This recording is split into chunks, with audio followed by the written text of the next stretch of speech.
At SCG Live, hashtag SCGWOR, excuse me, for your tweets all weekend long. You guys got questions that you want us to answer about Battle for Zendikar, Open Series events, what we think of this standard format, new standard format, all that stuff. We want them because we're going to be answering them.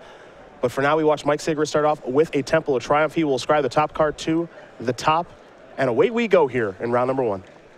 And Sigrist with a bit of a throwback build here. No copies of Hangerback Walker in the deck, and playing with 2 copies of Goblin Rabblemaster, a card that has really been pushed out of the format in large part because of Hangerback Walker. And Elvish Mystic is where Moon will start. The powerful green-red devotion strategy, just looking to ramp past your opponent, cast big spells like Dragonlord or Tarka. Hopefully they can't do anything about it. Here is a Jace Vryn's Prodigy for Sigrist. A very hard card for Green Red Devotion to answer. And you saw Sigrist elected to play that over using Wild Slash on the Elvish Mystic. Not really that concerned about what Moon can ramp into next turn, and just wants to get as many Jace activations in as possible and be as efficient with his mana as possible. Courser of Kruphix, his Moon's play on turn number 2. Sylvan Caryatid, the top card of the deck. Sigrist's going to activate Jace, so he'll draw and discard. Going to work on filling up that graveyard to flip into the Telepath Unbound. You did mention the Wild Slash in Sigrist's hand. Perhaps we'll see him cast it this turn. Rabblemaster was the draw off of the Jace, so perhaps he's going to discard that, but might be a Soulfire Grandmaster that bites the dust, and it will be. Sigrist at this point really wants his land so he can play towards the Dig Through Time in his hand.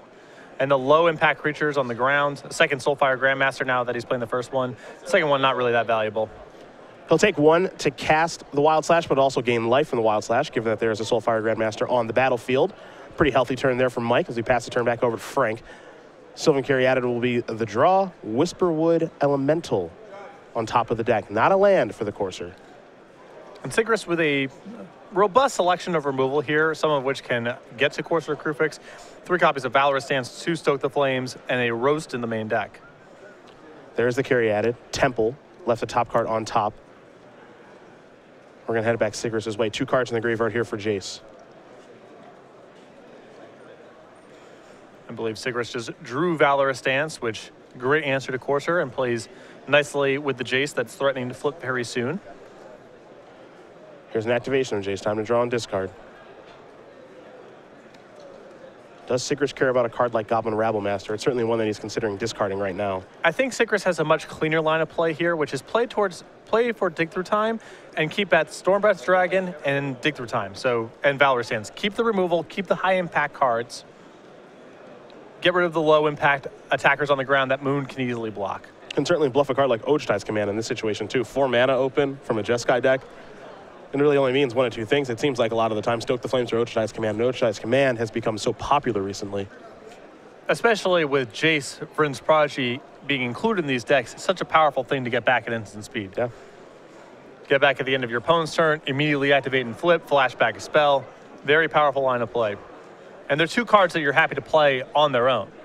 Looks like Valorous Stance is going to be casting the draw step there by Mike. You saw the top card from Frank Moon. It was a copy of Nykthos. Now here is land number 4 for Frank, and that allows him to play the Whisperwood Elemental. Manifest will be joining the party as well here in just a moment. That Manifest is a Nykthos. We know that because of the Courser. So we move along accordingly. Sigrist able to flip Jace this turn and flashback Valorous Stance on that Whisperwood Elemental if he'd like to. Looks like he's going to start by activating Jace. He is being pulled in a few different directions because he has Dig Through Time and Jace with a graveyard, but looks like he might be able to accomplish everything he wants to. Yeah, I think, you know, the Jace, if he flashes back 1 removal spell, maybe plays towards a 2nd removal spell, Sigrist will be pretty happy with the output. So it's not like he has to keep his graveyard entirely intact to make sure that Jace is active and has all these options the whole game. So at this point, it's more about mana efficiency and making sure the board stays as clean as possible.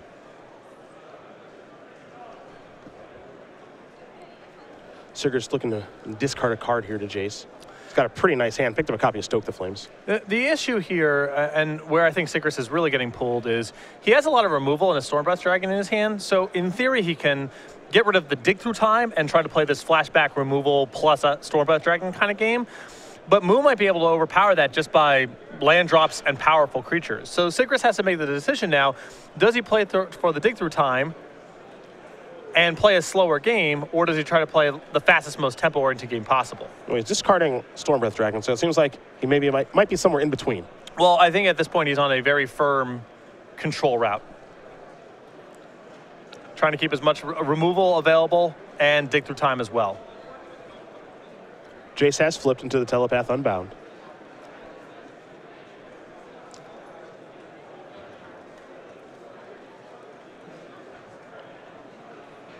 And now Sigris looks like he's going to play Stoke the Flames. And I think the line of play that Sigris is trying to set up here is to be able to stoke and dig through time this turn. Now that nukes the entire graveyard. So it's possible Sigris is supposed to hold off on the dig through time for one turn, make sure he's flashed back a removal spell and get to it next turn. You can see he contemplated there for a second. Maybe I cast Stoke and have 2 mana left over to dig, but then at that point, Jace is doing very little. Yeah. So he kind of has to take a different line to make sure that dig through time stays up.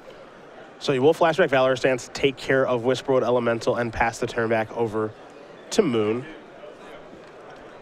Moon's turn's much simpler. Cast the biggest thing. Use all of my mana, casting the biggest thing. How much mana do I have? All right, I'm going to try to use it all. Right now, he's got 5. The manifest creature on the battlefield is a Nykthos. Nothing special going on there. And Jace hit 2 counters from flashing back that Valorous Stance. Here's a Xenagos. It appears that'll bring a Satyr token along with it.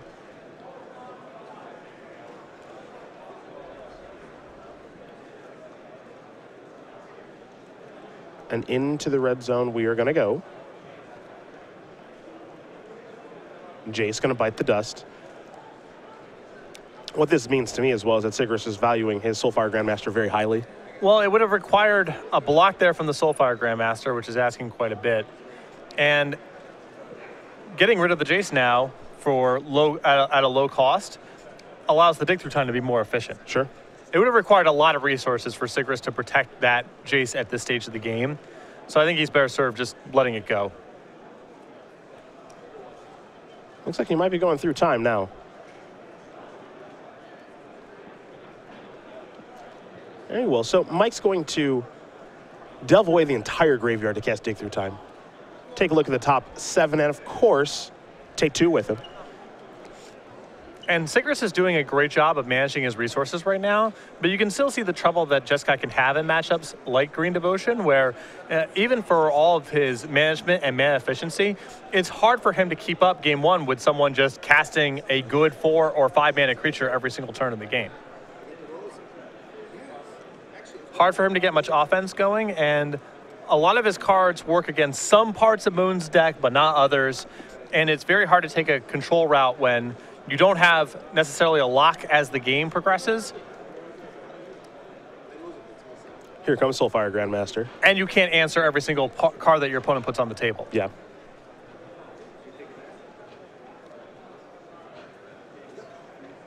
Just a 2/2 into an 0/3.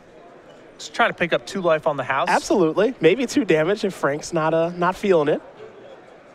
But he will block. Pretty safe one. Risks the Defiant Strike. He does. We've seen that from time to time. It's very true. list. It's very true. But just an effort to pick up 2 life there because Sigris has no intent on blocking Moon's creatures on the way back. A replacement Jason, a passing of the turn by Sigris, back over to Moon. Moon with a land here. Access to 6 total mana at this point. 1 away from Dragonlord of Tarka. 4 copies of that card in Moon's deck. No surprise there. However, here is 6 mana. Perhaps it's Genesis Hydra time. It is.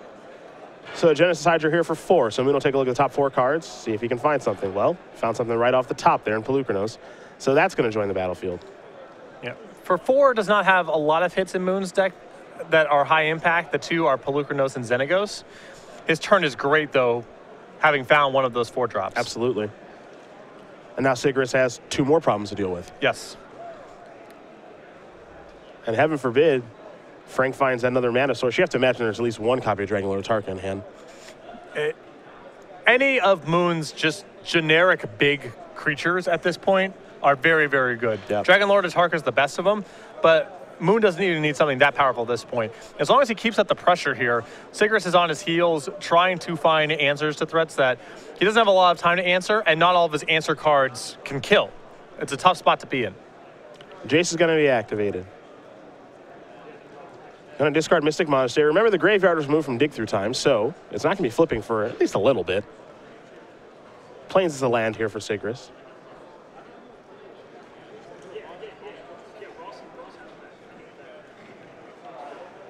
We'll see what's next here from the Player of the Year. With 2 cards in graveyard and 6 mana, Sigrist can dig through time again, but he's looking at taking a really big hit this turn. Yeah. Polukranos potentially killing some things. There's a lot that can go really poorly here for Sigrist. Moon is in a very good position as he takes a draw step.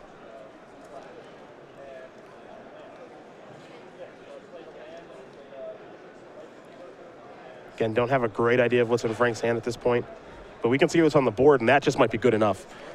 It's the impressive thing to me about this Green Devotion deck. We get hung up on the games where someone has a lot of mana acceleration and a Nykthos early on in the game and is cranking out these awesome threats way ahead of schedule, and the deck looks very good when it's doing that. It can also win games like this, where it just makes its land drops and casts good 4, 5, 6 mana spells, as we've seen Moon do over the course of the last couple turns. Yeah, just kind of playing a normalized game of Magic here. Yep, you do not have to go crazy with mana acceleration and Nykthos for this deck to be very potent, especially for a deck like Sigrist, where you look at his creatures, a lot of them are small threats on the ground, hard to make much out of.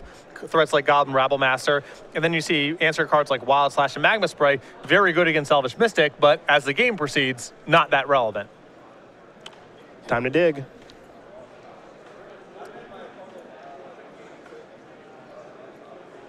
We might have a response here from Moon with the Polukranos. Some juicy targets out there. It's possible Moon played nothing this turn out of respect for Ojutai's command. Yep. And in the event that Sigrist had Dig Through Time, well, he has plenty to do with his mana here with Polukranos. Polukranos is going to take care of Soulfire Grandmaster. Not terribly afraid of Jace, is Frank at this point. That was a very savvy play there by Moon, because you get in these spots where you're playing against a blue deck that plays a lot of instant speed. You don't know exactly what's going on in their hand. You spend your turn running into Ojutai's command. That might be the opportunity for Sigrist to catch up. But when you have something to do with your mana, like Polukranos, you can just attack and say go. If Sigrist does nothing, well, you're certainly winning with what's in play. And if he taps out to answer your board or try to do something, well, then you have a way to hammer him with Polukranos.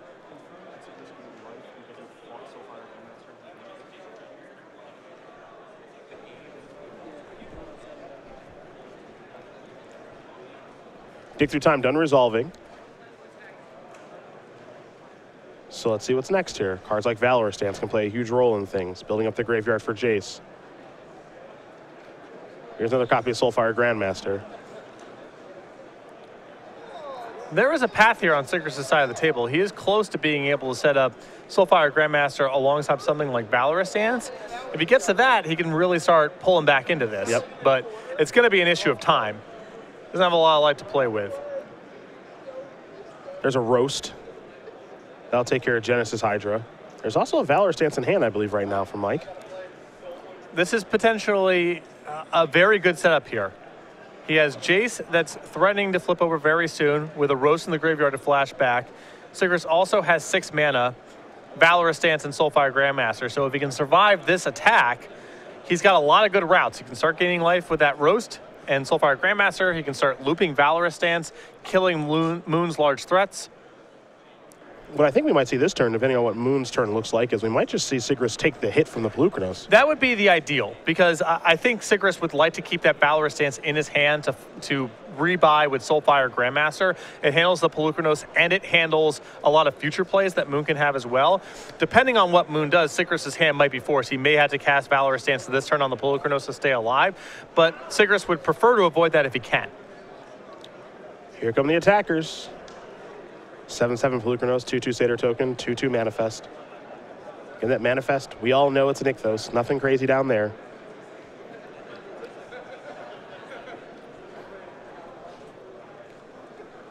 Looks like Jace is going to get in front of the Manifest. We might see a Valorous Stance now, and the reason for this, as it takes care of Polukranos, is Mike can activate the Jace.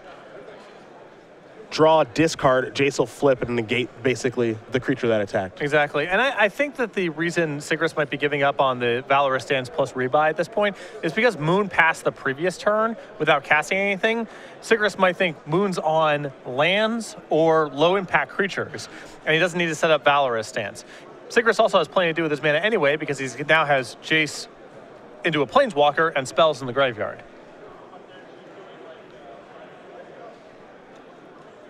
And I believe Sigrist drew Valorous Stance off of the Jace activation, which is the best of both worlds.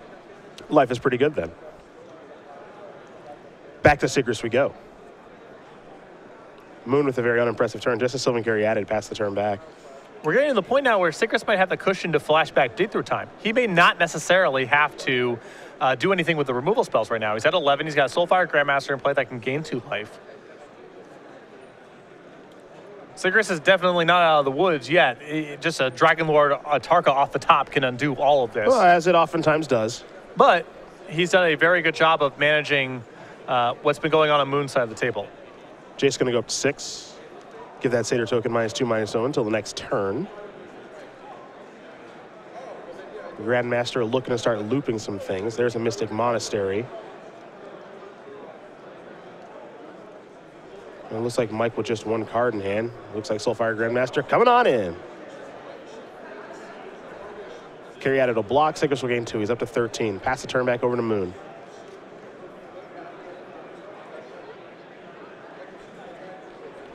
Moon will take a draw. Now he's finally got access to 7 mana, so Dragonlord Atarka is a realistic option at this point. Now, he does have a copy of Dragonlord Atarka in hand. Only tapping 4 mana, however, it leads me to believe maybe we have a Xenagos on the way. Yeah, the question is he willing to run into a potential Ojutai's command here? There is Xenagos. Elevator goes up. It's so that Moon can play 2 cards in 1 turn. So this actually works out beautifully because Xenagos will add 4 mana. Here comes mana 5, 6, and 7 for an attempt at Dragonlord Atarka. Is there an Ojutai's command? It looks like the answer is no. But what does Sigrist have? He'll start by activating Soulfire Grandmaster. We believe it's a Valorous Stance. Well, this is a very good-looking turn for Moon here, as he can split the damage in such a way to finish off Jace this turn. 2 to the Soulfire Grandmaster, 3 to Jace. He has 1 creature that's eligible to attack already that wasn't shrunk by the Jace. And now they're... Oh, actually, excuse me, because Xenagos plus for mana this turn, Jace actually will stay alive. Yep. You had him deal all of it to the Soulfire Grandmaster, which is a little surprising. No split whatsoever. And that allows Sigrist to simply use the Valorous Stance to keep Soulfire Grandmaster alive. Yeah, that's a strange split there from Moon with the Dragonlord Atarka. Not divvying it up between Planeswalker and creature there. And I'm not sure what you're playing around that spot, because unless you think Sigrist has something in his deck to pump the toughness of a creature, the only card that changes the calculus at all is Valorous Stance. And at that point, you definitely want to split the damage on Soulfire Grandmaster and Jace. Absolutely. Looks like it's time to flashback a dig through time. Rarely have we seen Jeskai go this long against Devotion and still be able to keep up. Well, Sigrist has... Jace has done a lot of work. Absolutely. And Dig Through Time's done a lot of work. I mean, this is the 3rd Dig Through Time that's been cast in this game. We've seen Sigrist get 2-for-1s by drawing a bunch of cards. And we've seen Moon get 2-for-1s by having threats that require multiple cards to answer.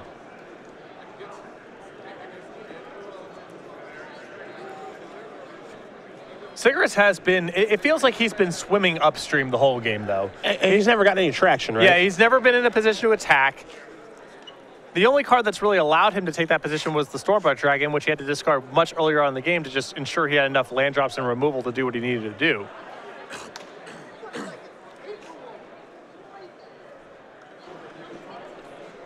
Well, Dig Through Time's done resolving. Jace has already been used for the turn. Soulfire Grandmaster still hanging out there. Is there an answer for Dragonlord Atarka? We know there's a Valorous Stance in hand, though not enough mana to loop it. And I agree with you. It has just been a really difficult swim upstream the entire game. Yes. I mean, Sigrist has fended off Moon's cards pretty well so far, but Sigrist is still not in a position to get out in front, to start attacking or to have a stable board. None of that's been happening.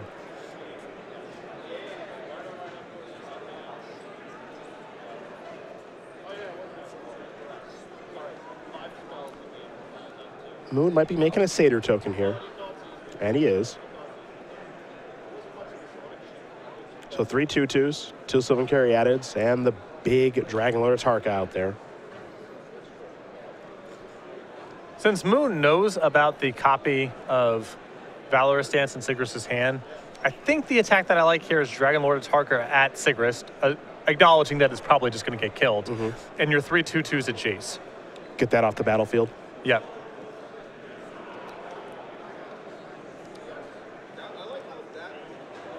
Well, we'll see exactly where these attacks are going. It looks like Moon's dividing them in such a way. Now, Sigrist has an opportunity if he wants to keep Jace alive with a removal spell. Soulfire Grandmaster blocks one of the 2-2s that's attacking Jace and use a removal spell somewhere else. So Jace is going to bite the dust. Valorous Stance takes care of the Dragon Lord Tarka. And this is a very good attack by Moon with the split there by getting the extra 2-2 at Sigrist, because the most likely thing that Sigrist is doing with his mana is simply using Valorous Stance on Dragon Lord Tarka, so he gets a free 2 points that way. The follow-up is another Dragon Lord Tarka. Soulfire Grandmaster going to bite the dust, pass the turn back. It's been uphill the entire way here for Sigrist. I don't know if he can come back from this one, though. And I think the leftovers in his hand right now are Lightning Strike and Goblin Rabblemaster. Cards that just don't line up well. Yep.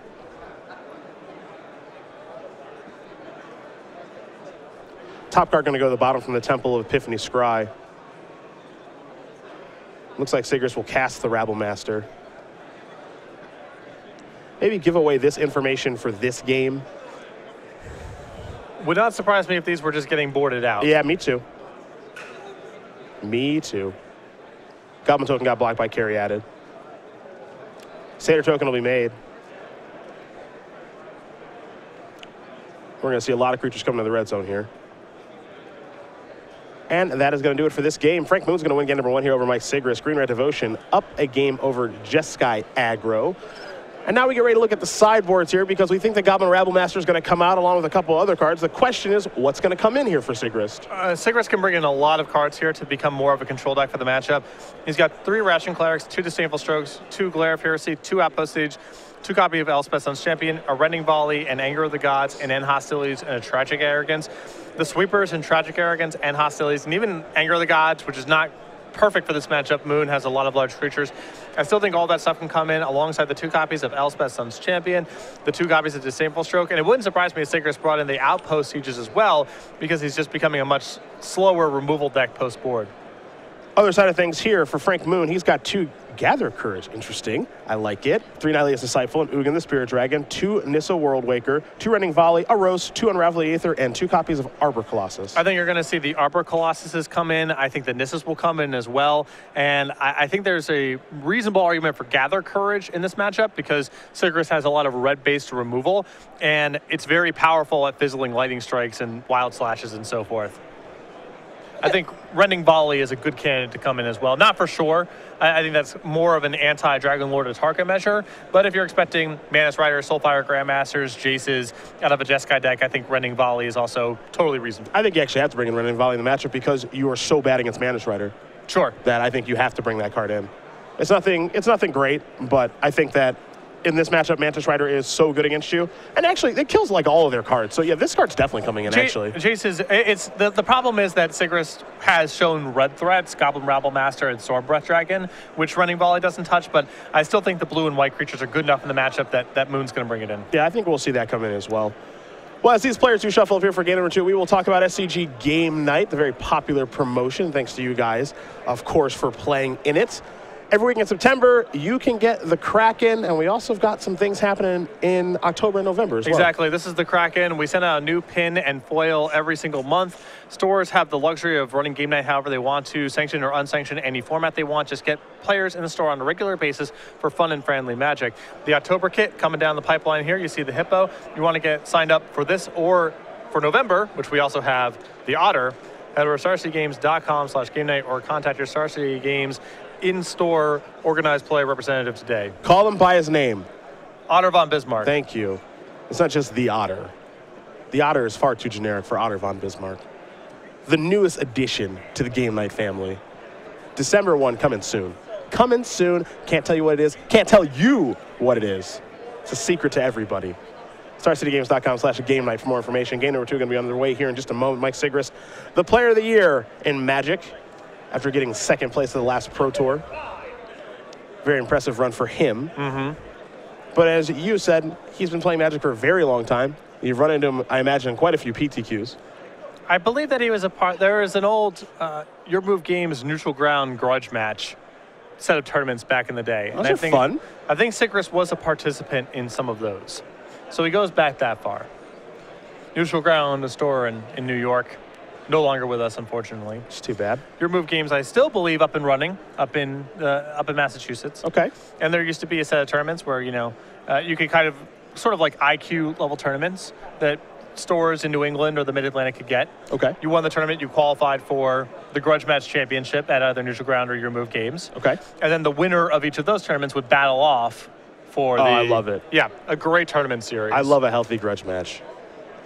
Because Neutral Ground, Your Move game back in the day. Rivalry? Boston, New York, I mean, it was... Oh, sure. It was a real thing. The equivalent of Yankees Red Sox. For Magic, yes. Yes. It's important. Rivalries are important. I love a healthy rivalry. Tom Ross, Reed Duke. Rivalry. Great rivalry. The score right now, I believe it's Tom 2, Reed 1, if memory serves. Too much friendship now in Magic between Absolutely. competitors. Absolutely. Used to be a different thing. Grudge match, definitely part of that. Aptly named. Trash talk, gone from the game. Different time now. It is. Mike Sigrist will take a look at his opening hand. He'll be on the play here for game number 2. Was not able to ever get any traction in game number 1. Was playing behind the entire time and always trying to catch up, and Frank just would not allow him to do that. The issue is eventually Sigrist just draws too many late game lightning strikes, wild flashes, and Goblin Rabble Masters to handle Moon's board. Well, at least in game 1. Yep. We'll see what happens here in game number 2 and potentially game number 3. Moon will draw a card. Both players did keep their opening hands. It's a Wooded Foothills and a passing of the turn back to Sigrist. No Elvish Mystic to start the game off here for Frank or Temple. Flooded Strand here by Mike. He'll go down to 19. It wouldn't surprise me if cards like Elvish Mystic were just not in Moon's deck anymore. And he was planning on playing a much more slow, grindy game. Take some of the sting out of Sigrist's sweepers. Make sure his red removal spells are a lot worse. Not saying for sure that's happened, but I would not rule it out. A Jace is where Sigrist will start things again. Very powerful threat against this deck. Mountain is what Moon is going to search up. Perhaps he has a Rending Volley in hand. And it looks like he does.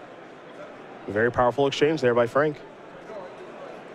Moon will draw. Now, if he's got a Forest, maybe a Mana Accelerant, this is a beautiful turn. Great start to the game here for Frank Moon. It's as good as it gets. There's a Temple. Take a look at the top card, Will Sigrist. That one's going to move to the bottom from the Scry. Follow up his Soulfire Grandmaster. Over to Moon will go.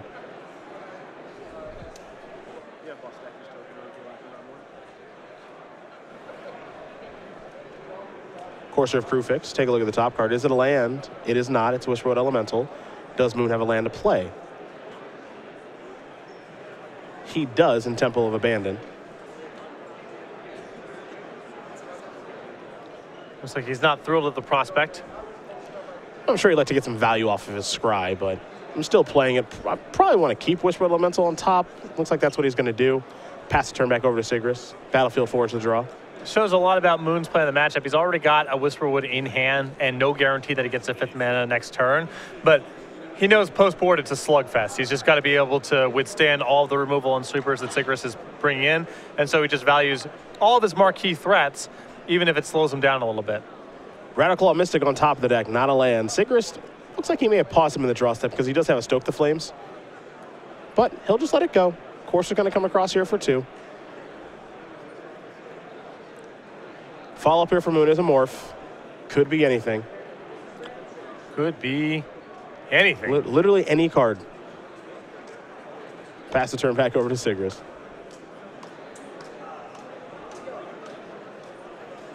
And I like Moon not snapping off that Rending Volley. Sigrist has a very good target for Stoke the Flames in play with the Courser Crewfix, and Sigrist paused him in the draw step. So he wants to respond to the Stoke the Flames with Rending Volley to make sure Sigrist doesn't gain 4 life. Sure. There's an island. Now, Moon doesn't want to get too fancy. He doesn't want to get a spot where Sigris is able to rebuy a removal spell for free because he's waited so long on the Rending Volley. But I like waiting one turn. Sigris will just a land, he'll pass the turn back. Rattleclaw Mystic, the draw here for Moon. Sylvan Caryatid on top of the deck. We know that because of the Courser. Moon with the ability to unmorph Rattleclaw Mystic if you'd like. Get a little burst in mana.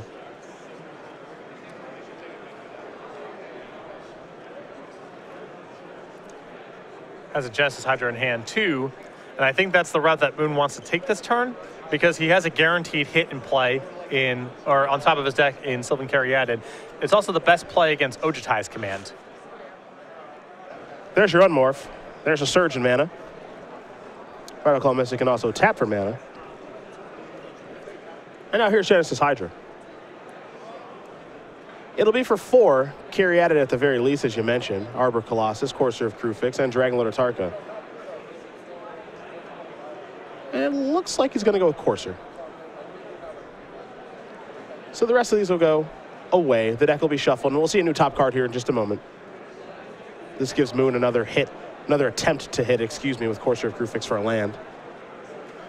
And I really like the Genesis Hydra play this turn. You run a Whisperwood Elemental right into the face of an Ojutai's Command or a Disdainful Stroke, really bad. Yep. This way, he still advances his board, but he's taking much less of a risk against one of Sigris's counterspells. Courser going to come across here for 2.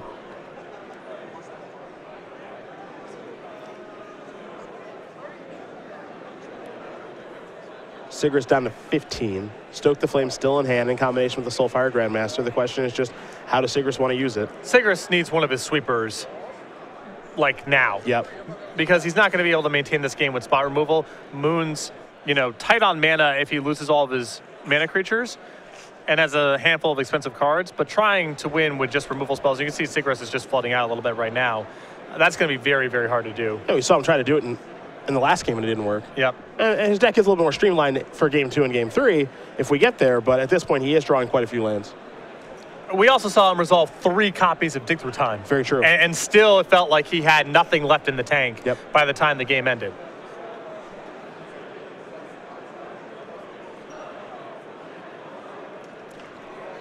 And Moon has missed with every Courser reveal thus far too. And the resources feel very different in spite of that. Here come the Coursers. Sigris going to fall back down to 15. Now it's time to maybe start dropping the hammer here if you're Moon. You got access to 5 mana. Looks like there's at least 1 Whisperwood in hand, potentially 2. I think you just make him try to counter them all. Moon does have to respect the possibility of a sweeper on Sigris' side. You probably would have seen it last turn, but you can't rule it out. Yeah.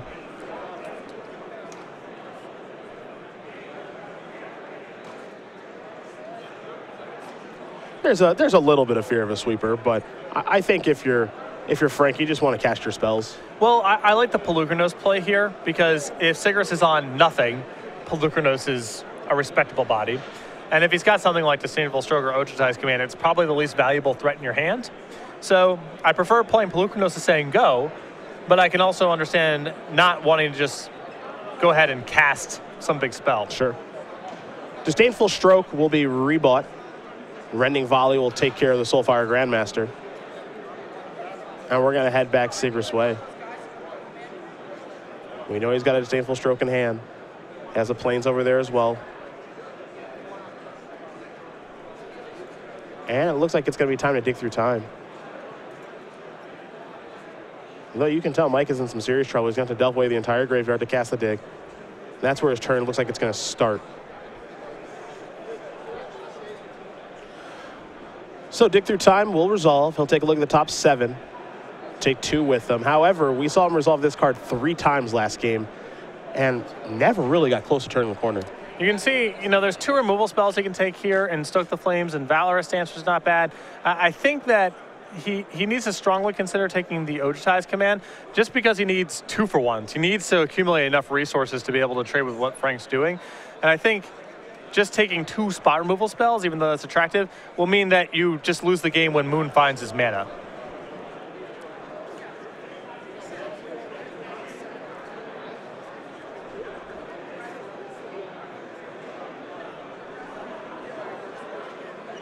Battlefield Forge. And a passing of the turn. We head back to Moon. We know his top card is Whisperwood Elemental. What's next? Not a land, it's an Elvish Mystic.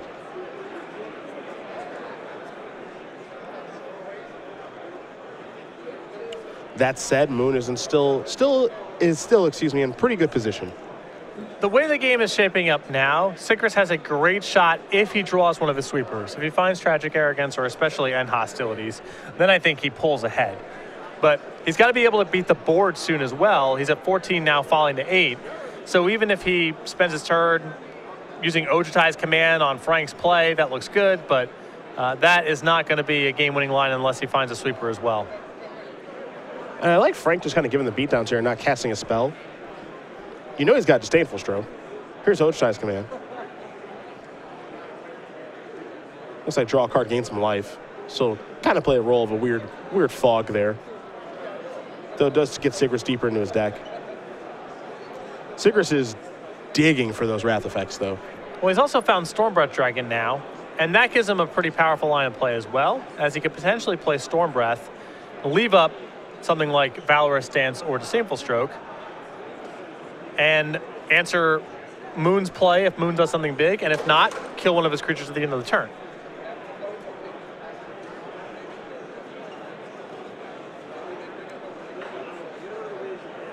There's Stormbreath. He'd also leave Stormbreath back on defense for at least one turn. Yep. Stormbreath, a card that was meant to play offense. You can tell he wants to attack. You can see with Ojutai's command in hand plus Disdainful Stroke, it's possible he wants to hold back for one turn and then start pushing his advantage.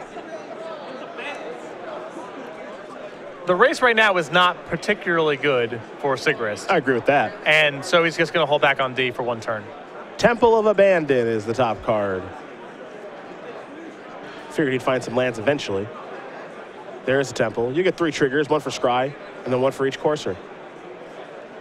The top card of the deck is a Forest.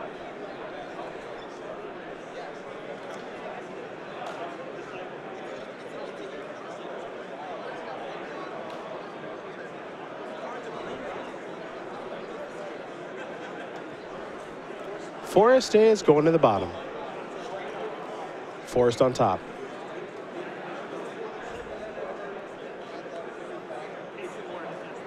Let's see what's next here for Frank Moon.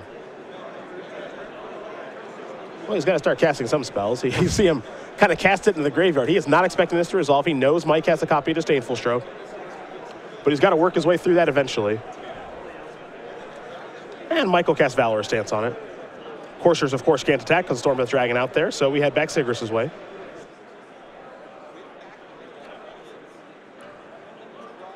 And now I think Sigris can really start going on the offensive here. Disdainful Stroke, plus Ojutai's command in hand.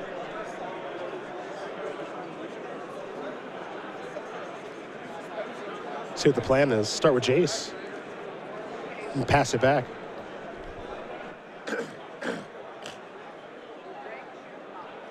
Xenagos on top now. Basic Forest the draw.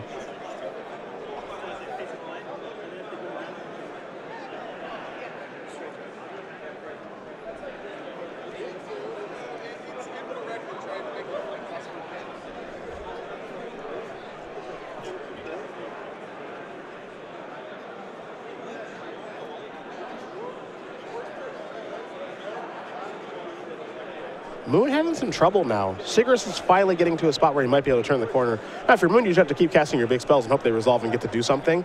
But his hand is forced. He doesn't really get to kind of bob and weave and kind of dictate things like he was in the first game.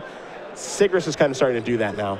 The problem is that with the Stormbreath Dragon in play, Moon's offense has been shut down. Yep. Before he could have played around the Disdainful Stroke because he had 6 points of power in play and Sigris was getting pretty low. Now his hand is forced. Counterpunch draw. Very Cryptic Command-esque was Ojutai's command there. Now we head back Sigris' way. Moon still cannot attack. Now Jace is going to activate, which means Jace is going to be flipping in just a moment. Dig Through Time was the draw. The Telepath Unbound is here. Starts on 5. We'll see where it goes.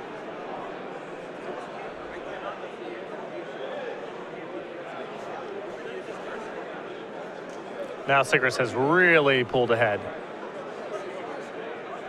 He is certainly getting to that spot. The question is, when can he start attacking with Stormbreath Dragon? Because now here's dig through time. There goes the entire graveyard.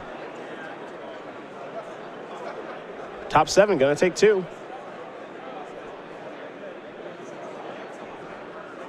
Maybe now he finds a card like Tragic Arrogance and Hostilities.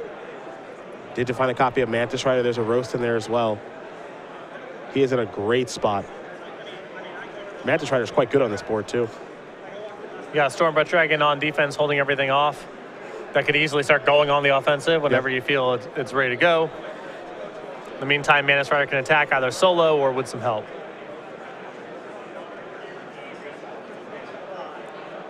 Looks like Sigur's getting ready to cast Mantis Rider. Looks like Jace is going to go up, slow down a Courser of Kruphix. Here comes Mantis Rider. I like attacking with both here because you've got the other Courser covered. Exactly. You got 2/4. You got 3/3 to block the 2/4. If Moon wants to Alpha Strike, that's fine. You're at 12. Yep. A land off the top will gain Moon 2 life. Top card of the deck is Sylvan Caryatid. Nothing exciting there.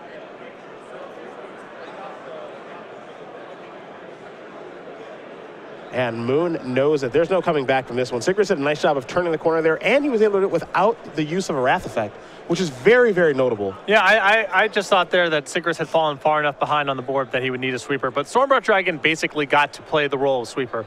Shut down Moon's entire board. And then Ojutai's command alongside Disdainful Stroke was too much to overcome. I did like Moon winning on that Rending Volley there for a little bit earlier on in the game, but he waited long enough that Sigris was able to rebuy a Disdainful Stroke, and that might have cost him. Well, you see the time here. About 8 minutes to go. These players are going to have to shuffle up and sideboard very quickly if they're going to want to finish. Don't ever want to get a turn to start off with a draw. Yep. And particularly in the post-board games here where it really slows down, as you saw. Sigurist gets to cut off his low-impact removal, and attackers on the ground, I'm sure things like Goblin Rabblemaster are not really a feature. It becomes much more of a control deck. So the game slows down as well. Well, Summer Creature Collection's where we're going here, folks, very quickly. We got playmats, we got sleeves, and we got bundles of some game night favorites. Yeah, all available at StarCityGames.com/creature collection. Playmat, sleeves, and bundles for all the Summer Creature Collections. You see the Piglet, the Monkey, the Kraken, and Deathrite Salmon. You can head over to the website, again, StarCityGames.com/creature collection, or head over to our dealer booth at any of our opens or any Grand Prix that we're vending at. Deathrite Salmon, very popular with the kids. Yes. They love the sushi fish. A forest is where Moon will start things. An island here for Sigris. Game number 3 underway. We'll see if they can finish it. A forest, a Sylvan Caryatid. Mike will take a draw. Does have Jace on turn number 2 again. Jace, a great threat in this matchup.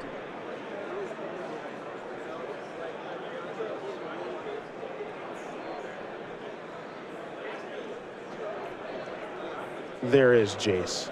Sigris could have held up Disdainful Stroke here, taking a risk. Xenagos, for example, would be really bad, but it looks like Sigris has avoided it. Looks like Xenagos is just on top of the deck, not a land there for Moon, so all he can do is pass the turn back. Temple of Triumph, the draw here for Sigris. Jace can start to sort some things out. Temple of Epiphany, the draw. We'll see what Mike wants to discard.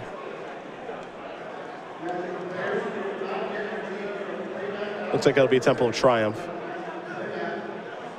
There's a Shivan Reef, and now this is what Jeskai does. Mantis Rider in the air, in for 3, very hard for Moon to answer, especially with these land problems he might be having. And Sigris is happy to risk the Xenagos coming down this turn because he can simply answer it with the Mantis Rider in play. Super clean answer. There's Nykthos. That can catch Moon back up. Wooded Foothills back on top of the deck. I suppose Moon has the option of plussing the Xenagos, but then it wasn't something that Sigris had to answer in an immediate sense anyway. There's Xenagos. The elevator is going up. There's Rattleclaw Mystic. Pass the turn back. Solid turn here for Moon. He could get the Xenagos in play, got to plus it to keep it alive, and do something with the mana. So certainly a fine turn for Moon. Can't be too unhappy. Jace going to go active. Mystic Monastery, the draw. Discard a dig through time. There is the Mystic Monastery.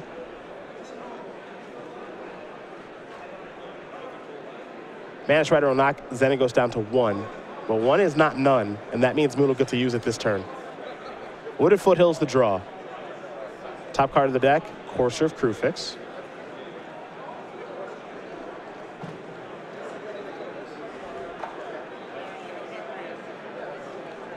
Moon with access to a lot of mana. Yep. There's Wooded Foothills. Gain life from the Courser.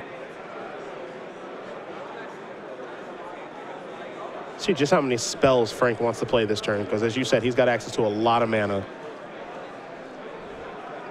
Ideally, he'd get to play 2, so he would be able to play through a single copy of Disdainful Stroke. Yep. Don't know if that's an option. From what I gathered from Moon's hand, it looked like more mana creatures and 2 copies of Dragonlord Atarka. So Disdainful Stroke is going to be very good for Sigrist here, hard for Moon to play around.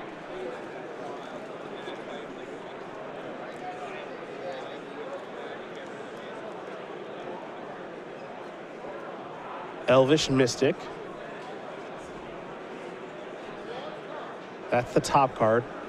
Here's Dragonlord Atarka, going big. It's going to be countered via Disdainful Stroke. Going to make a Satyr token. Interesting. Well, he can't do anything with the mana. Sure. Xenagos is going to die anyway. I believe he's got like a Rattleclaw Mystic in hand that he could have deployed. I don't think there's a big rush to get the Rattleclaw Mystic into play, though. Sure. It's possible Sigrist has a sweeper, and he has nothing to do with his mana anyway, and he has all the mana in the world next turn regardless. So I think I like Moon's play of just getting another 2/2 into play. Top card going to go to the bottom there from the Temple of Epiphany. Jace going to go active. Oshai's Command was the draw. Going to discard a copy of Elspeth. Manish Rider will take care of Xenagos. Likely passing the turn back. Moon will draw that Elvish Mystic. Top card of the deck is a Forest. Forest got into the battlefield. That'll trigger the Courser. Moon up to 20. What's next on top here for Frank? The Sylvan Caryatid.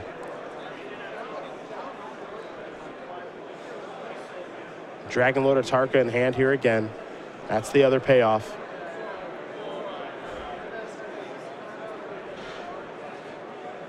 Looks like Moon might start with that Elvish Mystic. And he will. And it feels like we're seeing a replay here of game number 2, where Sigrist had one large threat that checked Moon's entire board of small stuff, and Sigrist had enough copies of Oshai's Command, Disdainful Stroke, and Valorous Stance to prevent any of Moon's large action from resolving or being impactful. Nykthos, gonna make a bunch of mana. Here's a Morph.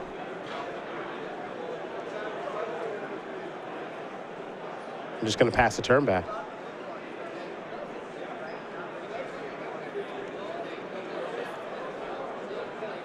I think Mike felt he might be able to get something juicy with Oshai's Command that turn. Well, he had the opportunity to just dig through time if he wanted to if nothing happened. So he had it covered both ways. Yeah. Looks like he's electing not to dig, but... Jace activation. Picked up a Mountain. It's possible Sigrist this turn is playing towards Tragic Arrogance. That's what it feels like he's setting up. Because now he has a Planeswalker and a creature. Yep. The big question is just, does he have it in his hand? Because he's got an Elspeth in his hand. I don't think he has Tragic Arrogance just yet.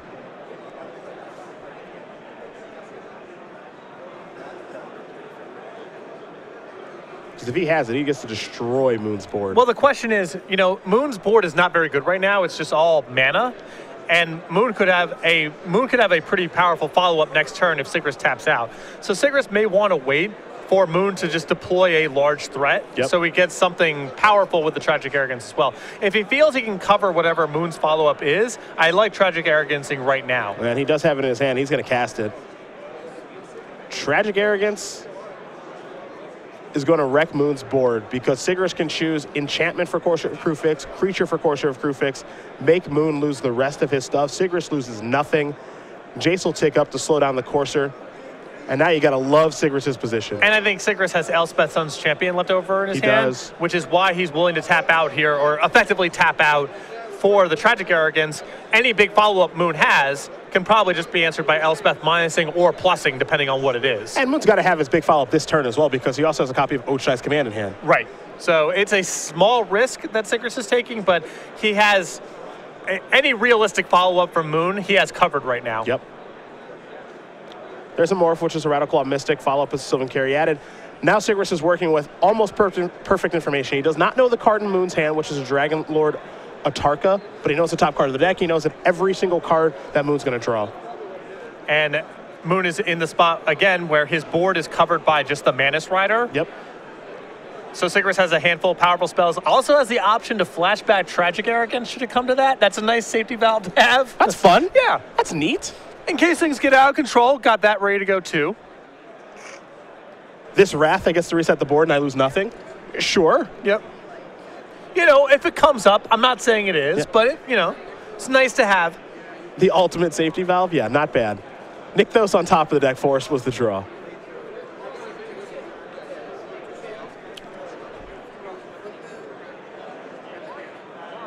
Moon going to tap that Nykthos for mana. This is effectively drawing a card. He needs to get deeper into his deck for real stuff because he knows what's in his hand. Elvish Mystic, not very real right now.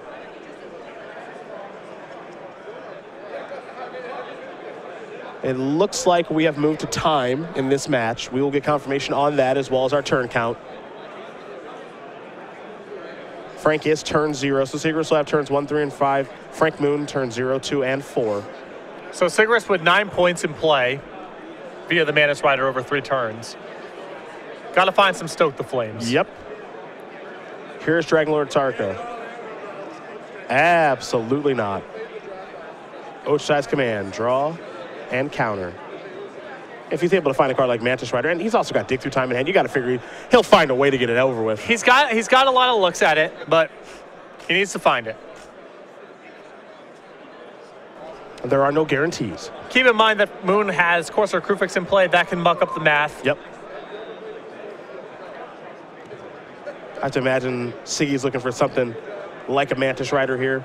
You mentioned Stoke the Flames. That's good too, especially with flashback.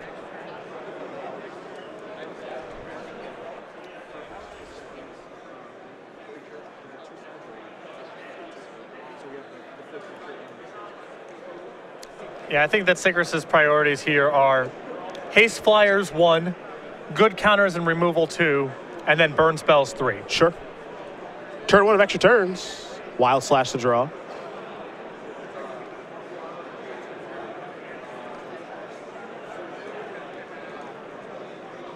I think we have a Mantis Rider coming.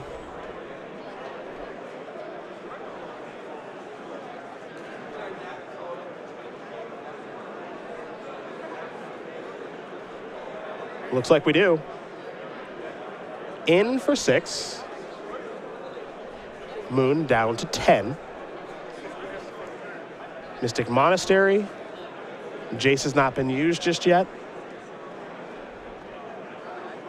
It's going to go up yet again. Slow down the Morph. Pass the turn back. Moon will draw that Elvish Mystic. It's turn number 2 of extra turns. Wooded Foothills the draw. That'll gain Moon a life. He's up to 11. Top card, Forest. There's Elvish Mystic. All I can do is pass the turn back. Again, Sigris is working with perfect information. Corsair letting Mike know exactly what he's playing against right now.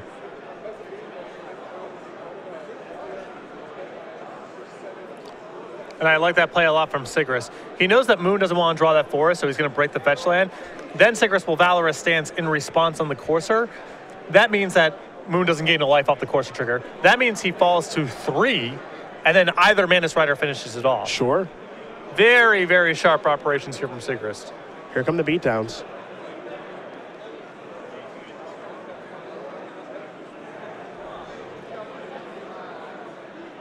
Elspeth time. Looks to be that way. Here come Soldiers.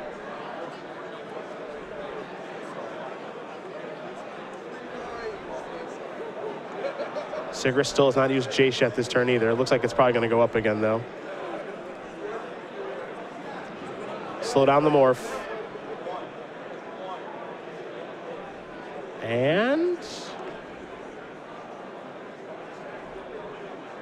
looks like he's happy to pass. There's Wooded Foothills. Yeah, you mentioned Mike reaching for the mana, I think, really quickly here. Yep, he's going to let it go. So Moon will stay neutral with life there. Frank Moon needs a big draw right now. Not sure what that big draw is, though. I think Dragonlord Atarka can still get him to a draw at least. Pelucranos? Maybe not so much, especially with Valorous Stance in hand. Yeah. Genesis Hydra on top. Maybe that's what he was looking for. The problem is that Moon's hand's forced. Sigris has lethal in the air. Yep. Moon has to do whatever he's going to do with Polukranos. And at that point, Valorous stance is too much. Moon will go up to 6.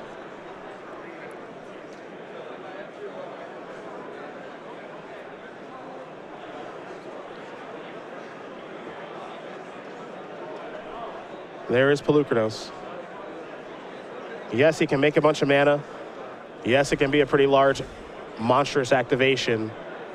But Sigris does have this covered with the Valorous stance that he has in hand. And it's going to take every single minute and every single turn of this match here for Mike Sigris. But it looks like he's going to move on to win it. Because as you mentioned, Frank Moon's hand is just forced at this point. He can pass the turn, but we're gonna get an activation regardless, as there's a Wild Slash that's gonna go upstairs. Moon down to 4. Turn number 5. It'll be in the upkeep. At the Polukranos goes active, which is smart. Yep. If you're gonna do it, you might as well do it right. Yeah, Moon is doing what he can to try to get a draw here. Yep. But now he has to be able to kill both of the Mantis Riders, because now Sigris can also flash back a Wild Slash via Jace, and Valorous stance has this all covered anyway. Yep.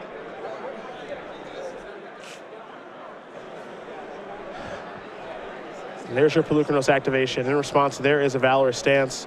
And that is going to do it. Mike Sigris is going to win this match here over Frank Moon, 2-1. Jeskai aggro on the last turn of the game takes down Green Red Devotion. And for the player of the year, he's off to a great start here in Worcester. He is 1-0. And his